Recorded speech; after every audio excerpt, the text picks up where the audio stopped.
You're watching Byline Wilmington on CBS 10 WILM. Here's your host, Don Ansell. We're back. Jim Eldridge is our guest, local attorney who's representing the opposition forces against the city's latest annexation initiative. It's a costly process, isn't it? For the city or for No, well, for everybody, for each side. It depends on what kind of bargain I strike with my clients, but I imagine there's not a similar bargain when it comes to the cities paying their attorneys. Of course, in this case, you've got in-house counsel with Mr. Pollard. Yeah. When do you think this will be heard? Tell us the process of what happens with this annexation challenge. It's in a judge hears arguments from both sides? There'll basically be a trial. You take a typical case. But not with a jury. This is a judge. It's a bench trial. Right. That's right. Typical lawsuit, you might not have that trial for 12 months. Annexations are faster. The statute provides for that. And of course, in this case, Tom Pollard, I believe, is scheduled to retire at the end of November. So I suspect it'll probably be heard or tried to be heard before then. Do you know who the judge is? No, you never know that until you get there. Mm-hmm. And then what happens? You each present your arguments? You go in and you put on, just like a trial, you put on your witnesses and you put forth your exhibits, and the judge will do findings of fact, conclusions of law, and a judgment, and one side or the other will 99% of the time appeal it to the Court of Appeals. It typically, this type of procedure takes about 2 to 4 years to unwind. So the effective date of this annexation is years away. Right, and you want it either negated. Well, you want it nullified, or alternatively, Plan B would be to have it kicked back to City Council to fix the mistakes that we think we can prove. Let me go back to the state for a moment, the legislature. Why do you think the legislature moved forward with a bill on annexation? You think it was political pressure? I think that every General Assembly session that I'm aware of since 2000 has always had a spade full of annexation reform legislation. Now, do they survive? Do they get to committees? Do they have a final vote? That's always where the politics come in. But I think the fact that there are so many initiatives to reform speaks volumes about the problem that we have in this You think state. Voters are bringing pressure on their representatives and their senators to do something about forced I annexation? also think the courts are fed up with how much this annexation litigation is clogging up the system.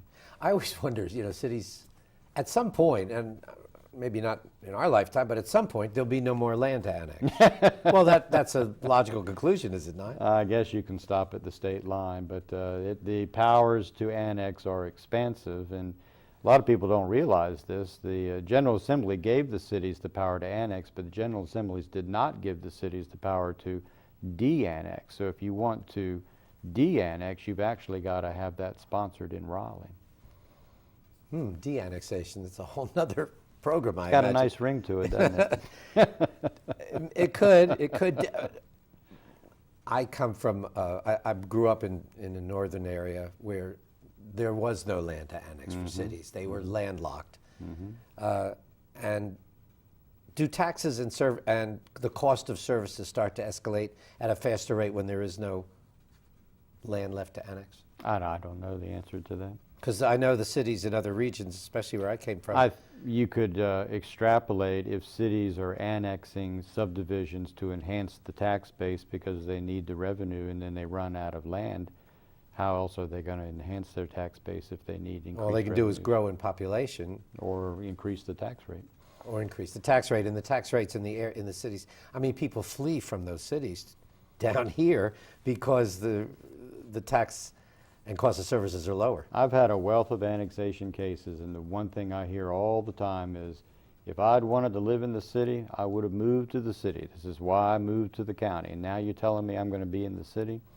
And of course, they don't get to vote for the governing boards that are annexing them, and that sticks in their throats as well. So they're moving to avoid higher taxes.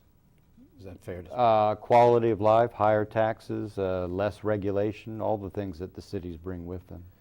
And the city contends that one of the reasons it uses annexation is because of an unfair sales tax split with the county. The city produces roughly about 80% of the sales tax revenue in New Hanover County, but only gets about 20% of the revenue. And the county is in the opposite position. They produce about 20% of the revenue, and they get about 80% of the money from the sales tax. The city says they're forced to annex because of that, partially because of that position. Is that a valid argument? I've not heard that argument before, but I think that, again, it's always been my experience, and I had a judge one time that elicited this testimony from a city manager on the stand. This was in a different part of the state. But the judge looked down at him and said, now come on, isn't it fair to say that you're going after the low-hanging fruit, that the whole business about this annexation is to get the tax base of these subdivisions? And the guy said yes. We said we're almost out of time, but I want to talk about the political ramifications of this annexation issue. We have about 30 seconds left. 3 seats up for grabs, plus the mayor's seat. It's the majority of council. Do you think there's going to be an impact from this annexation issue? If the forces mobilize and get organized, they can make it happen again. It happened 9 years ago where 4-3 in favor of got replaced by 4-3 against annexation. It showed up in the campaign videos. It showed up in the newspaper spread. And the bottom line is we didn't have any annexations in this town for 9 years. Thank you for joining us. Thank you for inviting me. I enjoyed it. Jim Eldridge, local attorney representing the opposition forces against annexation. Be sure to join us next week for another edition of Byline Wilmington. If you'd like to watch us online, we have a whole inventory of shows. Go to WILM-TV.com, click on Byline. I'm Don Ansell for Byline Wilmington, and we'll see you next week. Good. You've been watching Byline Wilmington on CBS 10 WILM. Join us every Sunday morning at 11 as we explore the issues that concern you.